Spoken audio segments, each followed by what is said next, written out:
Hey there peeps, welcome back to the channel for another Breath of the Wild video. Recently I've been researching Hyrulean architecture. Over their vast history, the inhabitants of Hyrule have erected several magnificent structures. Similar to the real world, Hyrule is host to ancient architecture that has either stood the test of time or crumbled under the weight of it.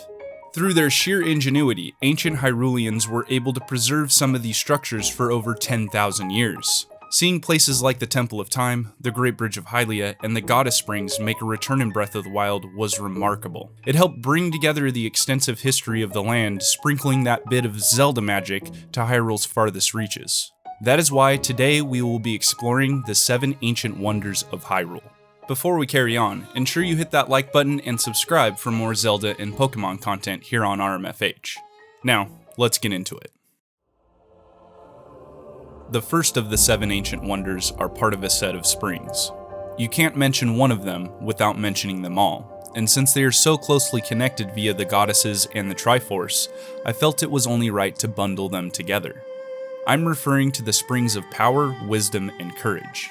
Many of you might already be aware of these springs' connections to Skyward Sword, with the Sky View and Earth Spring resembling that of the Spring of Courage and the Spring of Power from Breath of the Wild. For those that don't know, these 3 springs might be the very same structures built ages ago before the era of the sky. If true, these sites are some of, if not the oldest standing monuments left behind and maintained by the Hylians over the years. Originally built as sacred locations to pray to the gods, the 3 springs seem to have retained their original purpose, the Hylians going as far as making it tradition for the Princess of Hyrule to pray at each spring, mimicking the purification of Skyward Sword Zelda from an age-long past. Beginning with the main attraction of this pick, the Spring of Courage is located in the Faron region east of Lake Hylia. What makes this spring stand out from the others is its surroundings. All along the path leading to the spring are the lost ruins of the Zonai, a mysterious tribe that once lived in the Faron province long ago. Moving closer to the Spring of Courage, we come to Dracozu Lake, which features many of the same dragon statues seen on the path leading to this location. Between the statues are stone walls with carvings of dragons that decorate the columns. Crossing the wooden bridge, we come to the center of the ruins, which has 4 decorative stone Zonai pillars. The large one on the left and the 2 smaller ones still intact, while the one on the right has fallen over. Continuing into the spring, we are met with a massive stone statue of a dragon at the front entrance. To the left and to the right of the statue's head are its claws. Going up the stairs, we can see the same dragon or serpent motif continues on both the handrails for the stairs and up the lower jaw of the dragon's head. Finally, we've made it to the Spring of Courage. Just like the springs in Skyward Sword, this one has the same pillars, stonework, torches, and statue of Hylia. The comparisons should speak for themselves. Even with the 100-year gap of maintenance in this area, it has still managed to stand up to the elements. It's honestly amazing that all 3 have stuck around for such a long time. Next is the Spring of Wisdom. Located northeast of the Spring of Courage atop Mount Lanayru, the Spring of Wisdom is the only one of the 3 that was not shown during Skyward Sword. However, it's likely this place of worship was constructed during the same period as the other 2, as it's nearly identical in design and uses the same type of stone as the others. That's not to say the Spring of Wisdom isn't as important. I mean, this was the last spring Zelda visited before Calamity Ganon returned, and it was part of her training to awaken her sealing power, so it still has ties to old Hylian traditions. As for its design, this spring is left exposed to the frigid climate of the mountain. This has led to most of its stonework decaying over the years, the walkway has begun to crack, and majority of the pillars have fallen over. But, even with the harsh conditions, the Spring of Wisdom still stands with its centerpiece, the statue of Hylia, left fully intact. Bringing this section of the video to a close is the Spring of Power. Located off the side of Death Mountain between Akkala Highlands and Deep Akkala rests the final spring. The years have been good to this place, leaving the entrance of the spring and its interior relatively untouched compared to the other 2. Entering from the abandoned quarry, the spring door is hidden by a patch of vines. Passing through it reveals the original entryway to the spring, which features beautiful stonework down the corridor accompanied by decorative carvings on both sides of the walls. At the end of the corridor is another doorway that opens up into the Spring of Power. This door has diamonds carved into it that wrap around the archway, with the same pattern on the other side. Going through the doorway reveals the spring, which, like I said before, is in much better shape than the other two. The first set of columns is still holding up the archway, which covers the walkway leading to the stairs, with only a couple of columns knocked out as they originally were in Skyward Sword. Just as they used to during the era of the sky, the columns feature the very same torches, again with only a couple missing. Making our way up the stairs brings us to a clearing where we can see the rest of the spring has been left open to the elements, which probably caused all 4 of these pillars to fall at some point. Surrounding the statue of the goddess are multiple waterfalls, and beside the statue on either side are 2 rather healthy trees. Out of the 3, this spring resembles the springs from Skyward Sword the most, closely matching the Skyview spring from the Faron region in that game. While they do have the same overall layout, the trees at the back of the spring and even the same 2 columns missing, the location matches the Earth spring from Skyward Sword, and the Spring of Courage matches that of the Skyview spring. However, the Skyview spring and Earth spring both include the same 2 columns missing as well as the waterfalls surrounding them, so this could be the same Earth spring from Skyward Sword. Regardless of which is which, it's amazing these places have been able to survive the harsh passage of time, making it from the beginning of the timeline to the very end of it. Their connection to the gods, everlasting masonry, and overall beauty of the surrounding areas makes these springs truly wonderful to visit. Continuing our journey through the ancient wonders of Hyrule brings us to the Temple of Time. For at least 10,000 years, this temple has been situated atop the Great Plateau, and for the last 100 years, this building has been cut off from the outside world, as the entrance to the plateau was destroyed during the Great Calamity. Similar to the springs previously mentioned, the Temple of Time was used as a place of worship to not only Hylia, but also the 3 golden goddesses, as we can see 3 separate buildings leading up to the temple itself. Each of them represents one of the 3 goddesses. These were likely places of prayer for their respective goddess. Sadly, since Ganon's attack, all 3 of them have been reduced to rubble, with only some of the walls still intact. Traveling up the last set of stairs past Din's temple brings us to the front of the Temple of Time. To the right of the temple are a few decayed guardians. Thanks for destroying the place, guys. And to the left, we can see that the temple has suffered some damage, leaving the left tower destroyed as well as part of the walls and roof of the structure. Taking a better look at the front exterior of the building, we can see that this temple takes its design from the one in Ocarina of Time, which was likely inspired by real-world cathedrals. Could this be the same Temple of Time? I'll leave that up to you to decide. In any case, it's been around for thousands of years already, which is astounding for any structure, let alone one of this size. Going inside, we can see that the temple has several rather large windows similar to a church, fitting for a place of worship. Both of the walls and columns feature ornate stone carvings, most certainly crafted by the talented hands of a skilled Hylian stonemason. Above is a gorgeous vaulted ceiling, luckily still supporting the weight of this building. Moving to the back of the temple, we come to the stairs right before the goddess statue. The attention to detail here is amazing. On the floor, just before the stairs, you can see the Triforce, with each piece representing one of the 3 golden goddesses, all tied together by an intricate design around the outside. At the front entrance, we can see the same Triforce a little more clearly, minus the decoration around it. Back inside, we come to the end of the temple, which has a statue of the goddess Hylia surrounded by 6 statuettes calling back to the sages. The sheer amount of history this location holds makes it a must to visit on your journey through Hyrule. Even if it's not the same Temple of Time from Ocarina, the building itself is still ancient enough to earn a spot on this list. Yet another location that calls back to past titles. The Great Bridge of Hylia, otherwise known as the Bridge of Hylia in Breath of the Wild, has presumably been around since the era of Twilight. Southeast of the Great Plateau, this massive arch bridge spans the entirety of Lake Hylia, connecting the Faron region to Hyrule Field to the north. As the lake grew over the years, the bridge was remodeled and expanded since the days of Twilight Princess. Back then, the bridge only sported 3 arches and had fallen into decay, with its piers being lost at some point. Since then, the bridge has been given a facelift, adding on 13 more arches and replacing the old piers with new ones that reach the lake below. However, a few have been taken out by nature since its refurbishment. Up top, the entrance and walkway have also received a tune-up. No longer does the bridge feature the same ornate stonework of the era of Twilight, but rather that of newer Hylian construction, including designs seen on recent Hylian architecture such as the Akkala Citadel and the Colosseum ruins. Perusing down the walkway, we can also see that the walls that enclosed the bridge before have since been removed and are now only waist high. This was probably due to the widening of the bridge to make room for more traffic coming across. Also, the bridge is no longer a straight shot. Directly in the center is a fountain that splits traffic around either side of it.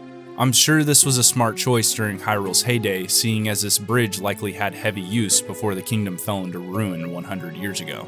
Overall, the Great Bridge of Hylia has made it a long way down the timeline, and visiting this spot puts into perspective how talented the Hylians truly are at creating such large stone structures, as well as maintaining them over thousands of years. Next time you visit the lake, make sure to take a moment to admire the handiwork of the Hylian people. Now for something a little more up to date. Still 10,000 years old, but closer to Breath of the Wild's time frame than the last ones. Tucked away in 3 different parts of the map are megastructures known as the Lomai Labyrinths. Yes, this pick is another set of 3, but I won't be covering them individually as I did before. Instead, we will discuss them together. These massive stone labyrinths include the same patterns found in Zonai architecture throughout Hyrule, most notably the Thundra Plateau, Typhlo, and Zonai ruins. The outside and interior walls are decorated in the same column-type pattern, as well as the Zonai swirl being present throughout the exterior. The Zonai dragon can also be found at each of the front entrances, as well as being integrated into the lanterns scattered about. While we don't have much information on who built these megastructures, I think the Zonai would be a decent candidate, as we can see their signature all over.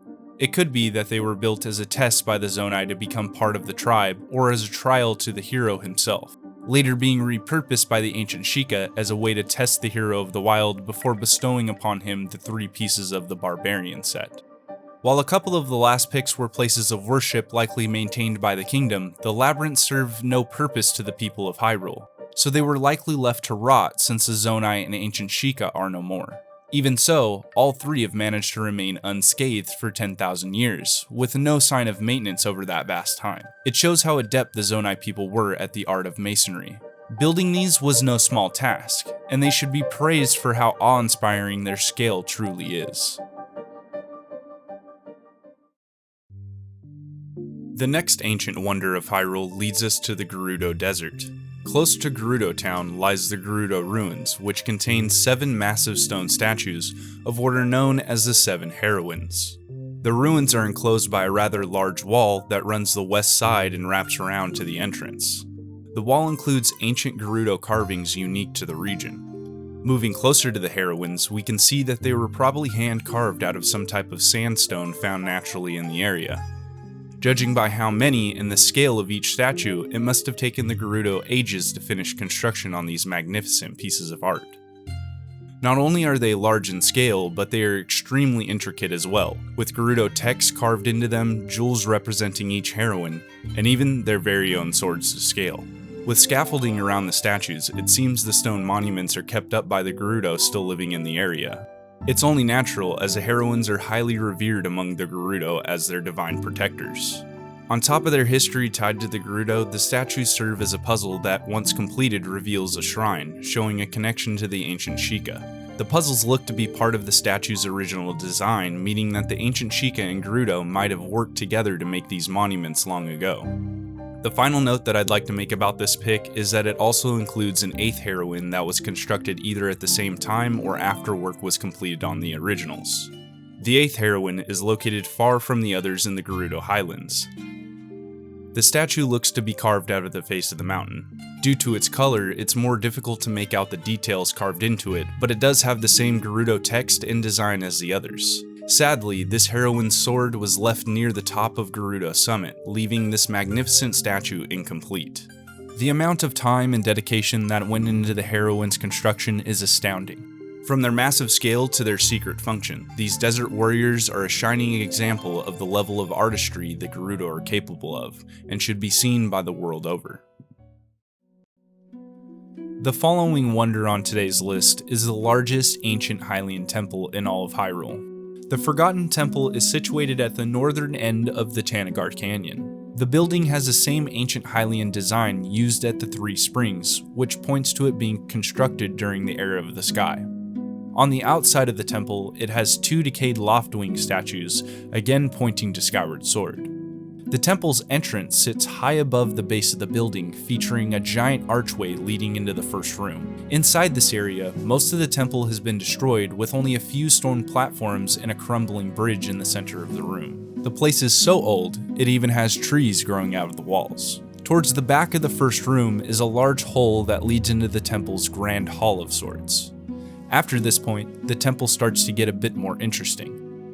Passing the 2 large platforms on either side, we come to a walkway that leads to 8 stone pillars and a large wall. Directly on the other side of the wall is the oldest and largest statue of the goddess Hylia in Hyrule. The statue sits upon a blown-up version of the same pedestal seen earlier at the springs, and has a staircase allowing you to get up close and personal with Hylia. When climbing to the top of the statue, all of you Skyward Sword fans might notice something familiar. Just like the massive statue of Hylia from the Era of the Sky, this version includes the same crest and platform at the top, but if you turn around, you'll also notice that the layout of the temple is similar to that of the sealed grounds, after the statue of Hylia was brought down to the surface. Meaning the Forgotten Temple could very well be the sealed temple from Skyward Sword. Even if the temple isn't the sealed temple, it was certainly made during the Era of the Sky or shortly thereafter. Ancient Hylian influence is engraved into the very surface of this massive structure, making it one of the oldest buildings in Hyrule to date, placing it as the second to last pick on this video. I mean, if it weren't for all of the Guardians hiding out in there, it probably would have made the final slot on this list. Not only is this place a sight to see, it comes with the price of most certain death for most inexperienced travelers. Before we carry on to the final ancient wonder, here are some honorable mentions.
The final ancient wonder of Hyrule is Zora's Domain, a place considered to be one giant sculpture representing an eternal symbol of Zora pride.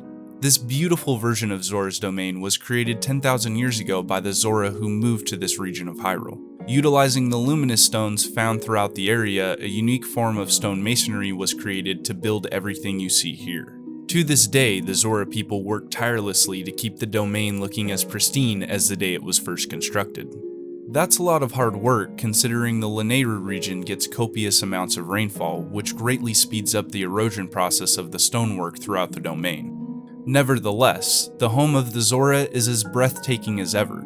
The beautifully constructed archways leading into the domain, intricate Zora patterns decorating every surface, the level of detail this place has is unmatched by the rest of Hyrule's architecture. The Zora have outdone themselves building this place. Seeing as how large of an area the domain covers, I won't be going on about it like I did the others. The last two things I'd like to go over here are my favorite parts of Zora's Domain. One is Princess Mipha's statue, which is just amazing. It's as if she's frozen in time. The way the luminous stones light this thing up is simply perfect. Wrapping it up, let's take a look at the fish that sits atop the throne room. The Zora that built this gargantuan statue is a true master of their craft. Even after 10,000 years, with lots of maintenance of course, this statue, just like the remainder of the domain, stands proud.